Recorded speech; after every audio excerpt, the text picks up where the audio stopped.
Hi guys, welcome back to my channel and you're watching me on AQ Legal Hub. So now I'm going to discuss regarding contract. Contract किसे कहते हैं और contract बनाने के लिए क्या ज़रूरी है, चलिए देखते हैं. So let's get started. Indian contract act 1872 के सेक्शन 2H में बताया गया है कि कॉन्ट्रैक्ट का मतलब होता है कि एग्रीमेंट जो कानून द्वारा लागू किया जा सकता है, और एग्रीमेंट का मतलब होता है कि एक पार्टी प्रस्ताव यानी कि ऑफर करती है और दूसरी पार्टी स्वीकार यानी कि एक्सेप्ट करती है. तो कॉन्ट्रैक्ट जब बनता है जब एक एग्रीमेंट हो और लीगल एनफोर्सिबिलिटी हो, यानी वो कानून के दायरे में हो. फॉर एग्जाम्पल, ए अपनी कार बेचने का ऑफर देते हैं बी को, बी ए का ऑफर स्वीकार करते हैं यानी कि एक्सेप्ट करते हैं, तो ए और बी के बीच एग्रीमेंट हुआ है. और ये एग्रीमेंट कॉन्ट्रैक्ट जब कहलाया जाएगा जब ये कानून द्वारा लागू किया जा सकता है, जैसे कि ये एग्रीमेंट लीगल है, इसमें कुछ कानून के खिलाफ नहीं है. तो कॉन्ट्रैक्ट का मतलब होता है ऐसा एग्रीमेंट जो कानून द्वारा लागू किया जा सकता है.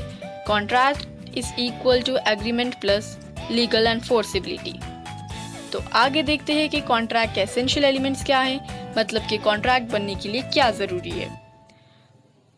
तो इसके 8 एलिमेंट्स है, जिसमें पहला एलिमेंट है 2 parties.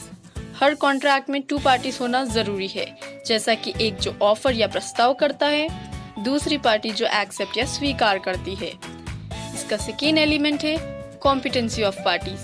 Section 11 of Indian contract act says that हर कोई कॉन्ट्रैक्ट बना सकता है, लेकिन शर्त ये है कि वो मेजर हो, यानी he must completed the age of 18 years, और जो साउंड माइंड हो, जो कॉन्ट्रैक्ट के टर्म्स एंड कंडीशन समझने के काबिल हो, और वो कानून के द्वारा डिस्क्वालीफाई नहीं किया गया हो.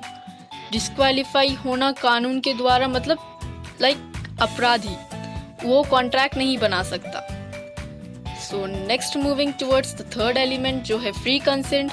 दोनों पार्टीज का फ्री कंसेंट होना चाहिए, यानी वो दोनों की स्वतंत्र सहमति होनी चाहिए कॉन्ट्रैक्ट बनाने के लिए. और फोर्थ एलिमेंट है लॉफुल कंसिडरेशन. इसका मतलब होता है समथिंग इन रिटन. कंसिडरेशन का मतलब होता है something in written. For example, A agrees to give 1000 rupees to B, लेकिन ए चाहता है कि बदले में बी सी के खिलाफ छोटी कंप्लेन दर्ज कराए, तो ये लॉफुल कंसिडरेशन नहीं है. तो कॉन्ट्रैक्ट बनाने के लिए लॉफुल कंसिडरेशन चाहिए, कानून के दायरे में चाहिए. The next element is lawful object. Agreement का मकसद लॉफुल होना चाहिए, जैसे कि एग्रीमेंट हुआ है कि किडनैपिंग का. ए चाहता है कि बी जेड को किडनैप करे और बी ने ऑफर एक्सेप्ट भी कर लिया, तो ये एग्रीमेंट का मकसद गैर कानूनी है, तो ये कॉन्ट्रैक्ट नहीं बन सकता. बेसिकली मकसद कानून के दायरे में होना चाहिए. The next element is agreement must not be declared void. इसका मतलब है कि ऐसे एग्रीमेंट जो गैर कानूनी है उसे वॉइड करार दिया गया है. वॉइड का मतलब होता है कि जिसकी कोई वैल्यू नहीं है. अगर हम इसका एक एग्जाम्पल देखें, जो एग्रीमेंट अपराधी के साथ बनाया जाता है वो वॉइड होता है, उसकी कोई वैल्यू नहीं होती, क्योंकि अपराधी के साथ कोई कॉन्ट्रैक्ट नहीं बनाया जा सकता है. तो agreement must not be declared void is very important essential of a contract. So next element देखते हैं हम, it must be in writing.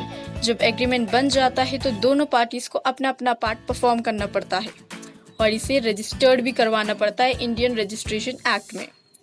The last essential is consensus ad idem.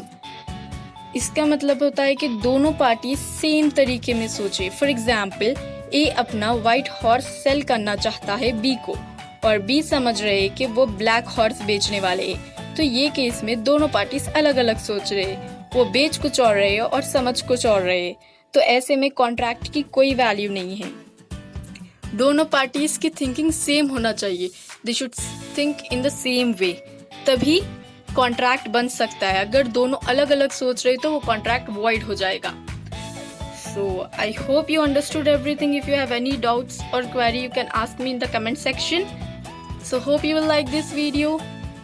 Then don't forget to subscribe my channel below for further videos. I'll see you guys in the next video. Till then, bye bye.